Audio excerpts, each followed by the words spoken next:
Hello friends, welcome to my channel. So friend, आज हम इस वीडियो में डिस्कस करने वाले हैं BA final year English literature के फर्स्ट पेपर के बारे में। एंड ये जो सैम्पल पेपर है ये नेचरवाद टेलीग्राम चैनल पर एक स्टूडेंट ने भेजा था, तो उस के ऊपर ही हम आज डिस्कस करने वाले हैं। ये जो पेपर है इसमें किस टाइप के क्वेश्चन आए हुए हैं, आपका पेपर का जो पैटर्न है, इस वीडियो से आपको ये चीज़ समझ में आ जाएगी कि पेपर का पैटर्न किस तरीके से आता है, आपको क्वेश्चन किस तरीके से अटेंड करने हैं।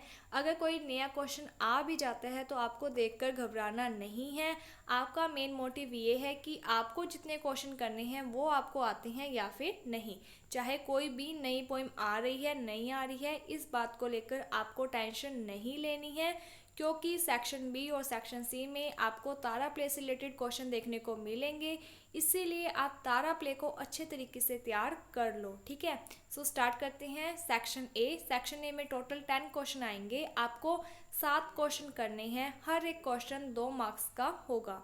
यहाँ पर जो फर्स्ट क्वेश्चन है उसमें कहा गया है what does scarf and gent stand for. तो ये जो वर्ड है स्कार्फ और जेंट, ये किसके लिए यूज़ हुए हैं।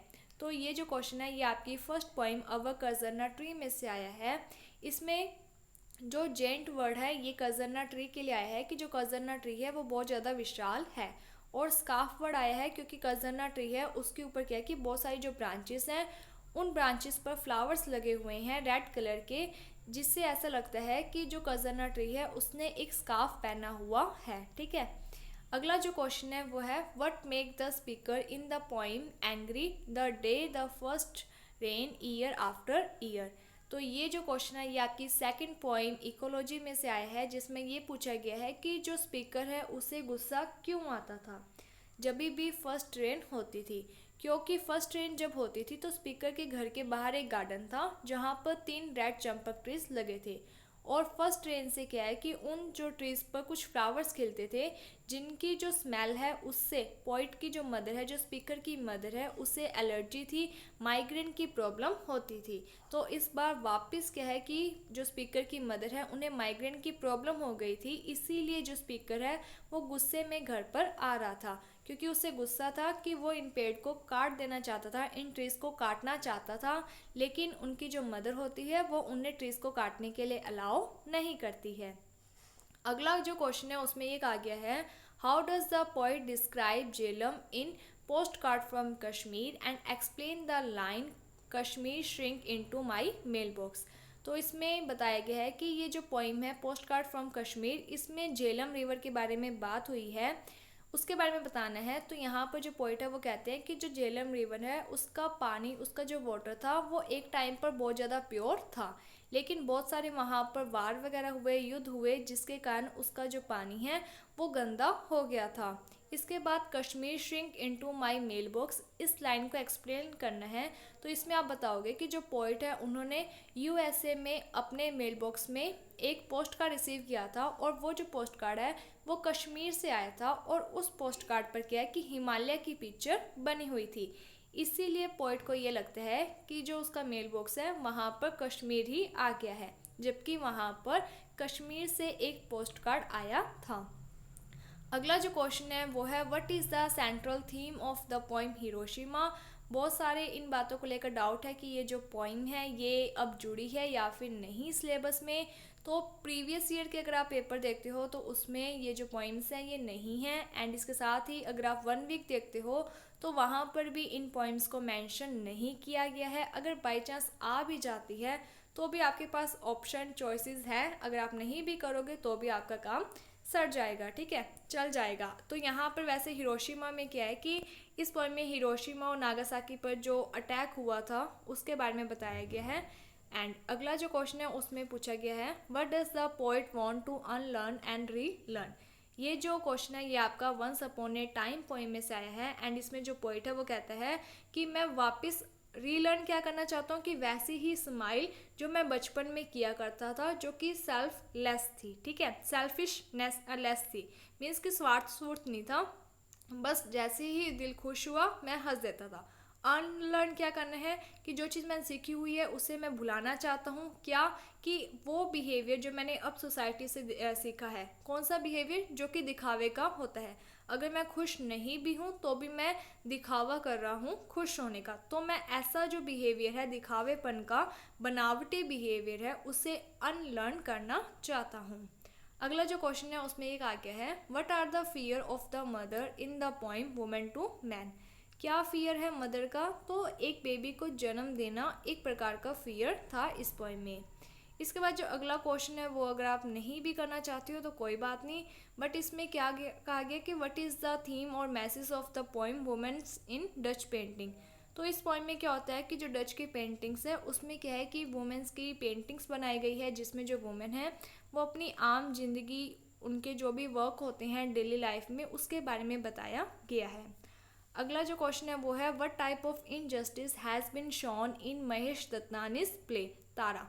तारा प्ले में किस इनजस्टिस के बारे में दिखाया गया है, तो यहाँ पर जो जेंडर डिस्क्रिमिनेशन, लड़का और लड़की में जो भेदभाव है उसके बारे में दिखाया गया है।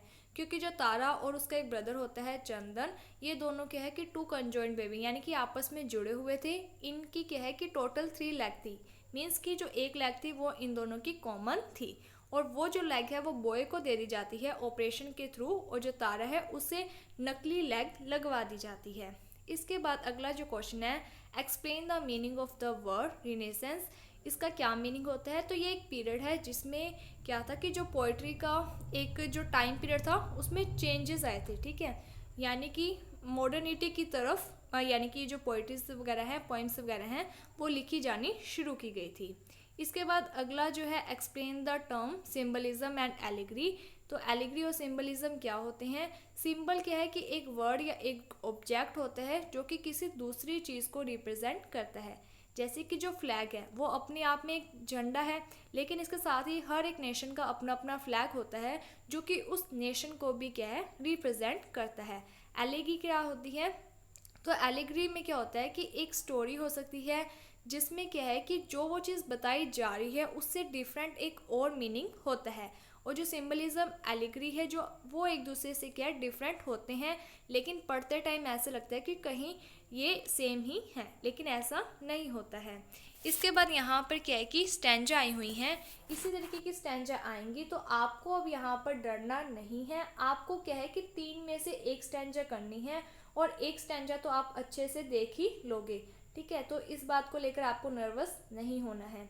तो यहाँ पर अगर आप देखते हो तो ये जो 3rd नंबर पे लिखा हुआ है, there was time indeed they used to shake hand with their hearts. तो ये जो स्टैंजा है ये आपकी वंस अपॉन ए टाइम जो पोइम है गैब्रियल ओकारा की, उसमें से आई हुई है, एंड आप इसे एक्सप्लेन कर सकते हो। और एक वीडियो बनाई गई है जिसमें हर एक पोइम की जो रेफरेंस है वो आपको किस तरीके से लिखनी है उसके बारे में बताया गया है। अगर आप चाहते हो तो मैं इस वीडियो के नीचे डिस्क्रिप्शन में वो लिंक दे दूँगी, आप उन वीडियोस को देख लेना। इसके बाद यहाँ पर जो सेक्शन बी है उसके पार्ट बी में 4 क्वेश्चन दिए हुए हैं, जिसमें से आपको एक ही क्वेश्चन करना है। अगर आप तारा प्ले अच्छे से कर लेते हो तो आप यहाँ पर बस तारा प्ले का क्वेश्चन का आंसर कर देना, ज़रूरत ही नहीं है ज़्यादा सोचने की कि कोई नई पोइम जुड़ी है या फिर नहीं। आपको कोई मतलब ही नहीं होना चाहिए किसी नई पोइम का टेंशन या लोड लेने का, ठीक है। तो यहाँ पर जो क्वेश्चन है वो क्या आया है, right a character sketch of Tara in the play Tara. Tara play का कैरेक्टर स्केच आपको यहाँ पर लिखना है, तारा की जो भी क्वालिटीज़ वगैरह हैं वो आपको यहाँ पर लिखनी है। यहाँ पर आपको जो अपना आंसर है वो पॉइंट्स के अकॉर्डिंग बनाना है। और अगर आप इस क्वेश्चन का आंसर चाहते हो तो नई शुरुआत जो चैनल है उसे सब्सक्राइब कर लो।